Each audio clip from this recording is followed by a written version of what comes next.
Tested mic 1212. I go by the name Watu Moto the General, aka social media president, aka political general, aka Kumasi mayor. Or first time I owe me YouTube channel yeah. Subscribe to your YouTube channel. No one leave you comment. Now I share. No one send to say Watu Moto me YouTube you know. Yeah, video reactions na me. Videos are social media and so this watch from Monday to Sunday. No what to matanase. No ma dive into the matters. They also say trouble, you be trouble. They also say come crunch some children, you be catching. They also say your man support, you be man support. What I say? Until first time never subscribe, no leave you comments. Now I share. No one me a notification bell. What I say? I know na anytime be a to me drop video. I be my notification come. Share to say you media both for being so much manage media bro. Kemesa stabilities. Edi sa both for no meeting man ye pa. Na catch Afranchu Bronco Junction or Dini Jumadi or Lotum is a Kemesa Asia Tretra Hinkro Ahine Kemesa Asia Tre into we are Loto Selanope agent Jumanoni Kemesa stabilities. We are Uncle when you Loto so Loto Kios Bia near Trenu Kemesa stabilities Kuchaba who did fucking billions kama. Shall to say prestige court I Ahinama Kokobeng New Site Junction ahoya biaye ayeda ahojebia okoje wa home we nye mosque ni benya na sorry ni benya no we want na benya because environment ni serene obi am disturb you ko prestige court na koda ho na nye wasumdue sene so say Rogers Beauty Palace so Afrancho ene Sarkodie bank ene di nhwani mu e ba siesie ma nye Rogers Beauty Palace what wire wa Afrancho ene Sarkodie bank ni di enimu ko na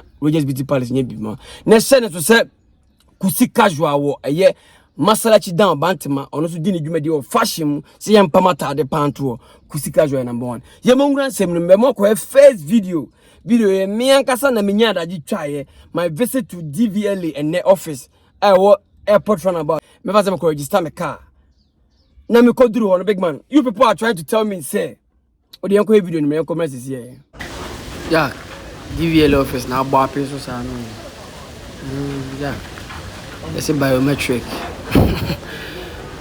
Yeah, Papa could me Gina Fidia Baco be 20-30 minutes. Now fingerprint in a crime fire. Also biometric now biometric. Oh man, yeah, manual MP vinting. The idea. Manipa broke, Mobia line, Mocosa line, Bibiamocosa line. I don't know, but I was a so J. Bernard video with Mamma Kama. Suddenly, me didn't come on and say DVLA office. I will airport runabout Kumasi. It's some chere say one kasa so free fee ebedi line so say ukwa lines sir ubetima di atena ho be 2 years but o de akọ nefa come go roman bi sesi e be your lines sama ye be register o come adentia ya mu say ho say ye kroma correct no network system it say your phones kura na ye de course no how good are our networks ye de bibia be fa if they did be biometric baby networking. They say oko DVL office wa obi could do 1 week, obi could do 2 weeks, and Timmy register the car man. I didn't hear. Obi Timmy could gina fidina now also and fingerprint and I was a picking. Obi Timmy 20 minutes, 30 minutes, Nipa ba could not fingerprint and fire. What the commander didn't say? Nipa ba could Timmy gina fingerprint on 30 minutes, 20 minutes, now fingerprint and confirming my on command next person my DVL office. Say your home soon say your home soon we shouldn't act. You to America to 2 man po America bia ko 2 years. Emoja beba. Show e ko ne atim na kasa no your network system to say and e dey bia be fa aye networking. Busa won say ni parodo say na register car. Busa won say ni parodo say na e ko ye on licenses. Change of ownership ko busa won say ni parodo say na e be enti wo say pressure beba machines ne so. Me say and e pen ko DVL office. This will be 1 week. The car back crying license man. I didn't hear. If say you want to ya, and you can say yeah. Biometric and you want to ya. I think say October yamu September yamu na. We introduce you and I say we introduce you a biometric no. Mo say take effect. Yenya yes I says I'm rofo na mako mukru na fefe na. Dey be aga na system nya and e benya na ke kru na say rofo no. Enye no. America take you 200 years. 200 years, America. amanfonya daje amanfonya time ayo mo setensa hwe na ma me yan koye mampomrika bia koye misi koye pressure wo DVL officer all because of say ye di bia networking biometric yenye ready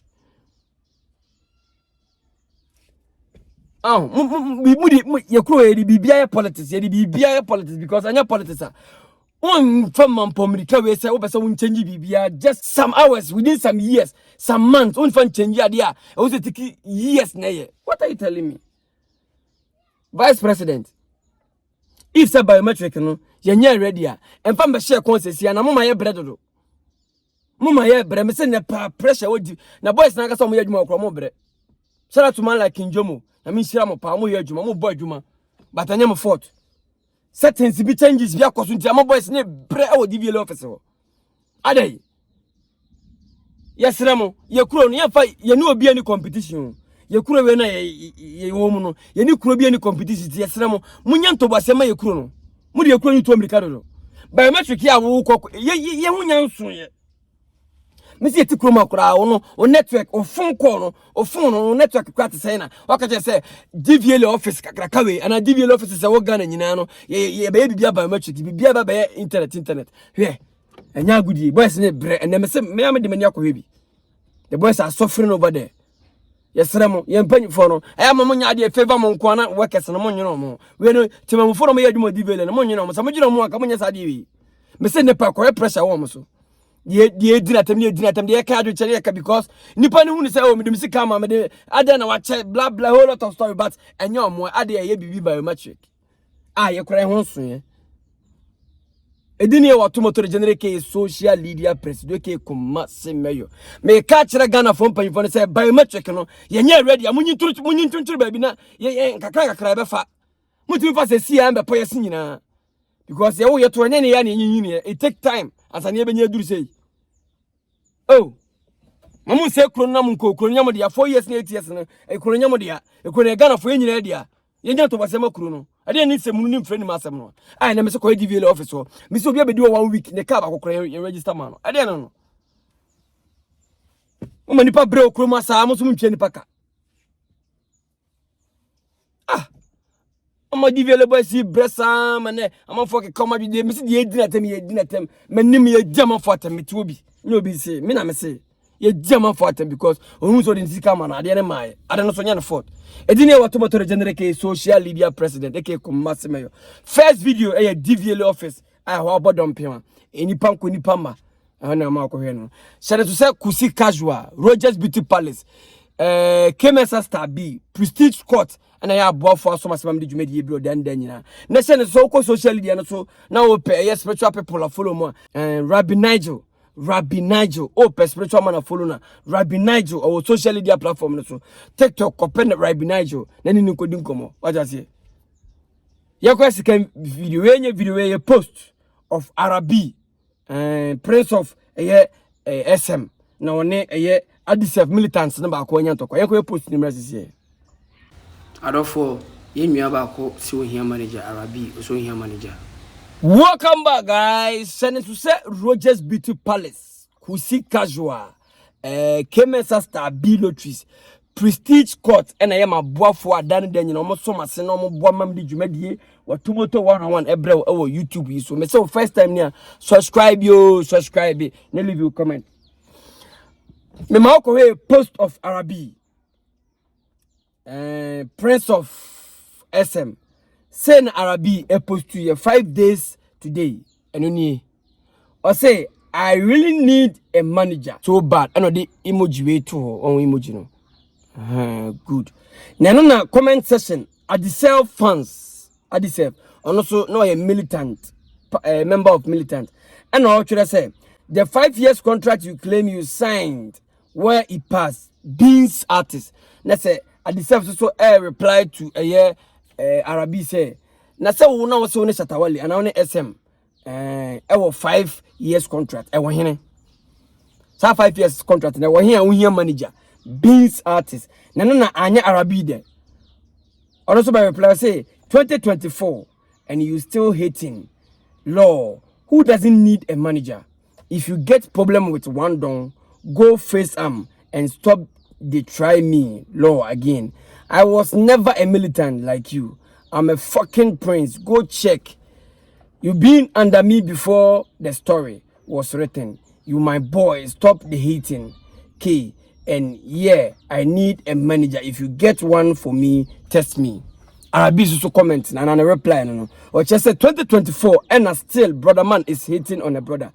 Now James says, oh, I deserve problem with one door. Go and face him one on one. No, Arabi, no. He was never a militant like you, or no, and a prince. And a prince, no, oh, militant, into one, oh, yeah, ne boy, ever. And Saviola, this, ever comment, say too much laughter here. Which one be Beans artist? Also, person, or say, I said, a 1 year necessary because a confirmation no more cono. One a Beans artist, I deserve any Arabi, one a Beans artist. And come on, only a chrono super no. What I say? And no a post of Arabi. You know, some fans for me no a contact. Say obinim there. Okota na chimpo. What I say? Some fans. Mo prince any militant. Omo twese ni a omo kontokwa dendenden a enya agudi ekura. Aboafo so basem de dwuma de bro. Kemesa stability Rogers Beauty Palace Kusi Casual and Prestige Court. Yenko another video yenko says here. Yeah, me yaw. Obreme mpaboa top down Philippa. No Philip. Oh, I think Sarkodie the boys were shopping bread. Oh, yeah, shopping bread na. Oh, yeah, shopping bread. No Philippa. No Philip. Oh, no Philip. Oh, then bro. Obreme mpaboa top down. Yeah. I think say food drip. Food drip. Yeah, food drip. Oh, yeah. And Welcome back, guys. A one-on-one interview with one own DJ Kweku Slim, biggest bomb. Yeah, DJ Kweku Slim. One-on-one with a one own Baku Kweku Flick, the melodies man, only size melodies man. Now one-on-one interview. Now send a caption as well. Say Sarkodie bought me a full set of clothes and sneaker. My first time in London. Kweku Flick no. Na a show bia omokoko bona okore obede pombere okore pon na akoye shopping de bre boys yi ade se na kofi jama ka ho boys ni nyina on say story bi say no ye ntantem for your artist no but a great story say okode pa timi de boys we nyina ana say wetima ye shopping ama boys we anya trasa anya easy. Sarkodie is really trying. Honestly speaking, Sarkodie is really trying because Sarkodie, your boy singing and now you have to show me crow. Shall I fire mom? Oh, shall you go flicker? Nene near Utin, come on, and near pass a whole quite a pong. I tell quite shopping, Breno. Yamisha Sarkodie pa, Yamisha quite a pong. No more any panty. I got a pong where be one is a sea, the nipper better than Nipper General Pons, and Yanasa. Nipper papa, Mummy, near Monabas, no, it did some more at Maccabi. Yan Hanet, never make you say what about whom Matia. My master me better show me image. Make you say Miss Modi. Say, Madame Solana could be the meeting so silly as not any image. And you made the Metana. A man in say, you better say, you better man for an eye, Ruby, Ruby, big man. We are not here to tease anybody. Share, do you have any ever so any, do any ever so any year, Uncle Baby, you'll be a team of Yari. Share dear Sarkodie. The boys winning a pie. And that's what we're shopping. Omodoso anya we nkwanya Kweku kwa no omodoso mesi no omodoso kofa Sarkodie kwa shopping bro no omodoso we dia wonka we dia obi anka social no Lydia no we won't see you people promoting this so Sarkodie ti kwa shopping ba ma Sarkodie anya bibi sesi and Sarkodie mo boys no and Sarkodie say Sarkodie onye dey hwade Sarkodie Kweku say I was very happy. I was very excited because say oh Sarkodie ni nipa kra no oh person uni meet na one day when they meet no. Now meeting no kwa shopping abrewa. Woni je beje. Big up you kwa de pon, nyami shira pa Kweku nyami shira pa nyini pa nya na be ni say. Say artist ni nyina yesi ama ye artist na nka. Ani je ba nka beef kra ma. Ka bufo bi ama. Oja say pick up to your correspond, Michelle Pa, you need Miguaka, you need Penny and Bed and Sarkodie because, say, almost so they are on their own journey. Ubia on his journey. Now, on your way, Uber Phyllis, oh, there be, maybe they may call me and Munya, mammy, sell Mammy, and yes, Media Sarkodie de wa ye de nyame shira pa na ene meti ha me shira me firi me mu ade nyina firi me mu shira ka nyame shira kire because why ade and yet the other way around, na Sarkodie, me say that Sarkodie, me say that Sarkodie from Sikadi, na Sarkodie MC. Or say Sarkodie acquire shopping from top to down. And ya goodie. Sarkodie and a bear side and my boys. No. A dinner or two motor general, aka social media president, aka Kumatsi mayor. Or first time near, subscribe to my YouTube channel. No one leave you comment. Now I share notification bell be or me so. And no, anytime be a major video be an eba notification no come pa. Odaze, obe share so because video no share come on you no so share odaze because one share video no enko ba bia. Me ne munya na ye adwuma no. Se mbetena na mekekam na se wan kwohwe a me betena makeka no kwa.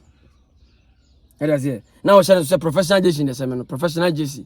Straight from Christopher Ban Bonsu Christopher Bonsu Ban Jenk enya good professional JC we nya nkra we nya regular JC we professional e so no mu no awrode ama me ba ko sani professional Allah senzele lele professional player oh Bonsu Ban nya good erade yo saka be erade me ni say ya aka manwinwi da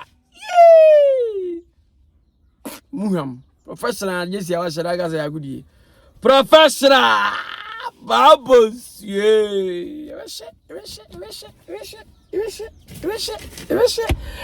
eno Christopher Bonsu Ban or Jenk onyam follow na oko social media na so ko Instagram bo Christopher Bonsu Ban ana Christopher babos be piaba na de okwa abudi ni say mpija na ehuni ye on Bonsu Ban why? You create another video. You come this here. Jack, I brought for some assembly media bro. Prestige Court. Prestige Court. Aye biya ye da ye ji ahome. Ahoje biya. Ewo ahenema Kokoben New Site Junction. Kokoben New Site Junction. Koda Prestige Court. Na okwa. Obehu said there were too much to dan nyam betena say me kafa Prestige Court hono. Enye ntoro na nya agudie. Kokoda Prestige Court na bundi wom na sene to say obeko Rogers Beauty Palace ama ya woni makeups dia ma kama pa anya Rogers Beauty Palace anya obia one se chewa bang ne din hwani mu ewo afrancho kona Rogers Beauty Palace nsiesie na sene to say kusi casual be mo atade a hye mema ne ma de oba wo ho ne wife wo be pam ma de ama ana kusi casual na mu wo pam mema ntade owom bat mo masala chi dan kona kusi casual pam bibi mo na sene to say Kemensa stability so penikase ni dwumadi na kwa loto nti so ye loto seller u agent na ye dwuma foni chem afrancho Bronco Junction bo se Kemensa stability officer ko to fools ko to trailer ko to na ye boa eno mu nim komo bibia ko so ma kama pa uko video of a wedding we no your friend say nothing can stop our shine we mo no aware no mo ware no o bibia ntimi stop no ye paendum lights in so paento the whole day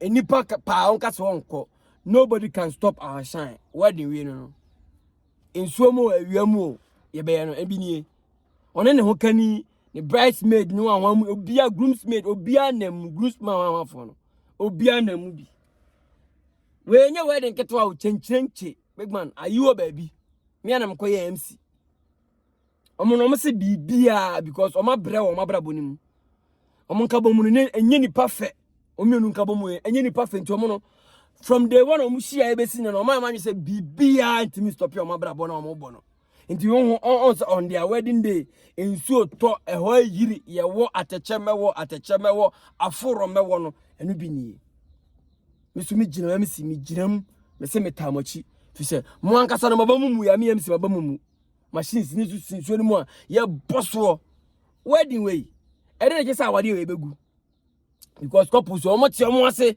from day one o mo nankasa o ma set your mind say nobody nothing on the set because say enkofo emi no say o mo set your mind say anka awade ko mejan because we dey nso ato a we dey form ayen ko mejan but enam say o mo no o ma tena se no ma set your mind say ye mienu ye nanim ba bia ekọ ye nim ba bia barabo ye pese ye duru nti ye mienu nko nanim ye ye abrabo nim ye ma third party bia mam enei oba wo ti awade ase eso bema bi ti abonten on any close friend on ni di ni nkomo nyina wa yi ni kuna si nchen bema bi so ti awade ase oba wo ti abonten on any close friend on ni di nkomo nyana yere on ni nkomo big man one oba ne tena nkwa ne nyina one bema ne tena nkwa ne nyina nti so we na se untimi ne ntena muntwa so sesi ai abrabona ye bon e nkwatenten ade o eti empere ne nkware o oba na one ne te no one ne betena nkwa ne nyina sesi ampo no satede asemu sesi ni esi na satede onsem kwa abontene esi na wo choose obi abontene se we my best friend men kaba sam nchemi ukunu men kaba sam nchira me yire onu mum na me ne ko susu big man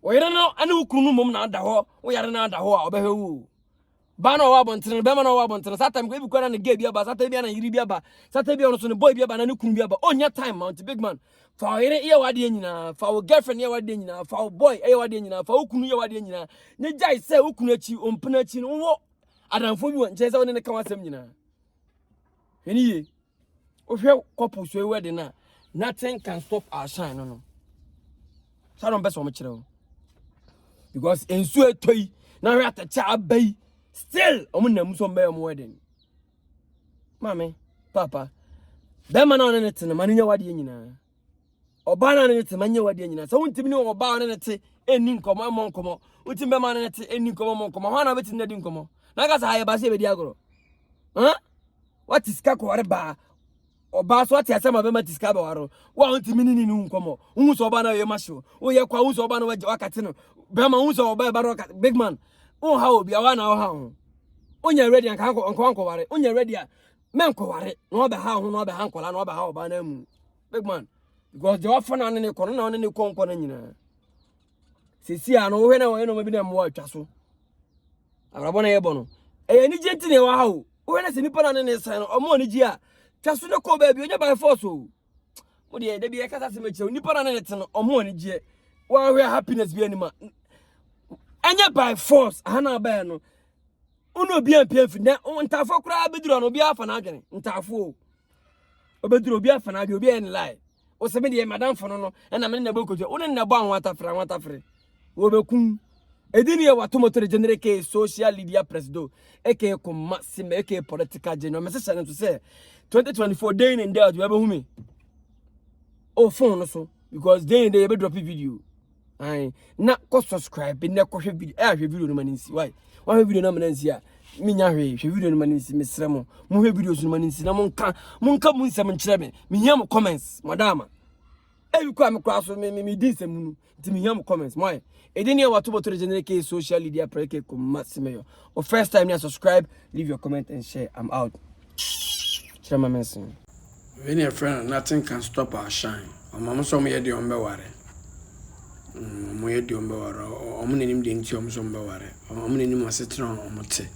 Enye komodie bia oni ne yire nko an nenim de ewom. A te chebrewe mu no mo ye wedding.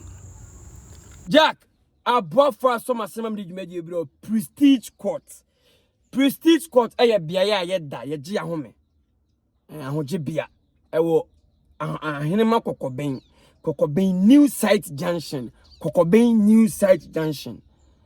koda prestige court na okwa obehu se de wotomoto dandanya betena se ma kafa prestige court ho no enye ntoro na nya agudie kokoda prestige court na behu de wom na se ne to se obekọ Rogers Beauty Palace ama ya woni makeups dia ma kama pa anya Rogers Beauty Palace anya obia one se chewa bang ne din hwani mu ewo afrancho kona Rogers Beauty Palace nsiesie na se to se kusi casual be mo atade a hye mema ne ma de oba wo ho ne wife wo be pam ma de ama ana kusi casual na mu wo pam mema ntade owo batem masala chi dan kona kusi casual pam bibi mo na se to se kemensa stability so panikase ni dwumadi na kwa loto nti se wo loto seller u agent na ya juma foni chim afrancho Bronco junction bo se kemensa stability officer ko to fools ko to trailer ko to nana yeboa eno mu nim komo bibia ko so kama pa ukọ video of a wedding we no your friend say nothing can stop our shine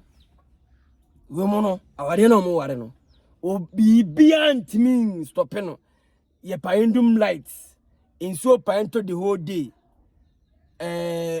enipa pa onka so onko nobody can stop our shine wedding we no in so mo awiamu ye be no ebini one ne ho kani ne bridesmaid no anwa obia groomsmaid obia nam groomsman anwa fo no obia nam bi we nya wedding keto a chenchenche big man ayiwo baby me anam koye MC omo no se bibia because oma bre wo ma bra bonim omo nka bomu ne enye ni pafe omienu nka bomu enye ni pafe nti omo no from day one omo shia ebesi no oma man say bibia ntimi stop your ma bra bo na omo bo no nti on their wedding day ensuo to eho yiri ye wo atecheme wo aforo mewo no enu bi nie mesumi ginam me si me ginam me se metamochi fi se mo ankasa no mabamu ya me MC mabamu machines ni so ni mu a ye bosso wedding way e dey say awade we begu because couples omo ti omo ase from day one omo ankasa omo set your mind say nobody nothing on the set because say enkofu emi no say omo set your mind say anka awade ko bejan because we dey nso ato a we dey form ayen ko bejan but anam say omo no omo tena se no omo set your mind say ye mienu ye nanim ba bia ekọ ye nim ba bia barabo ye pese ye duru nti ye mienu nko nanim de ye yo barabo nim ye ma third party bia mam enei oba o ti awade ase eso bema bi ti abonten on any close friend on ni di ni nkomo nyina wa yi ni kura sinchen bema bi so ti awade ase oba o ti abonten on any close friend on ni di nkomo nyanya yere on ni nkomo big man one oba ne tena nkwa ne nyina one bema ne tena nkwa ne nyina nti se we na se untimi ne ntena muntwa so sesi ai abrabo na ye bon e nkwatenten ade o eti empere ne nkware o oba na one ne te no one ne betena nkwa ne nyina sesi ampo no satede asemusiesie ni esi na wasatede onsam kwa abontene esi na wo choose obi abontene se we am best friend men kaba sam nchemi ukunu men kaba sam nchira meyire onu mum na me ne ko susu big man wo yire no ane ukunu mum na ada ho wo yare na ada ho a obehwu ba na wo abontene be ma na wo abontene satam ko ebi ko na ne ge bi aba satam bi na yiri bi aba satam bi ono so ne boy bi aba na ne kunu bi aba onya time mount big man fa yire ye wade nyina fa wo girlfriend ye wade nyina fa wo boy ye wade nyina fa ukunu ye wade nyina ne jai se ukunu achi ompena achi no wo adamfo bi won chese woni ne ka wasem nyina eniye ohwe couple so wedding na nothing can stop our shine no so don't best wo mkire because ensu etoi na hwe atacha abai still omo nam so mbe omo wedding mame papa be ma na one ne tene manya wade nyina oba na ne tene manya wade nyina so wontimi ne oba ne te eni nkomo emo nkomo wontimi be ma ne te eni nkomo mo nkomo ho na beti ne di nkomo naga sa ba se be di agoro what is ka ko ba oba so ati asema be matiska ba waro wa ontimi ni nkomo hu so oba na ye masho wo ye kwa hu so oba na wakati no be ma hu so oba ba big man o ha obi awa na o ha ho onya ready anka anko ware onya ready a men ko ware no be ha ho no be ha nkola no be ha oba na mu big man because the offer na ne kono na ne konko na nyina sesi a no we na wo no bi na mo atwa so abrabo na ye bono e ni genti ne wa ha o we na se nipa na ne san no omo ni gi a twa so ne ko ba bi onya by force o mo de da bi e kasa se me che nipa na ne te no omo ni gi wa we happiness bi anima anya by force ana ba no uno bi ampia fi na ntafo kura beduro no bi afa na adwene ntafo obeduro bi afa na adwene obi en lie o se me de madam fo no na me na bokojo o ne na bo anwata frɛ wo bekun edini ya watu motor generate ke social media presido eke ko maxime eke political general me say to say 2024 day in day we be humi o phone no so because day in day you be drop video ai na ko subscribe na ko hwe video hwe video no maninsi why hwe video no maninsi a minya hwe video no maninsi mesrɛ mo hwe videos no maninsi na monka mu nsɛm nkyerɛ me hia mo comments madama ebi kwa me kwa so me di nsɛm nu nti me hia mo comments why edini ya watu boto generate social media preke ko maxime o first time you subscribe leave your comment and share. I'm out. Share my message.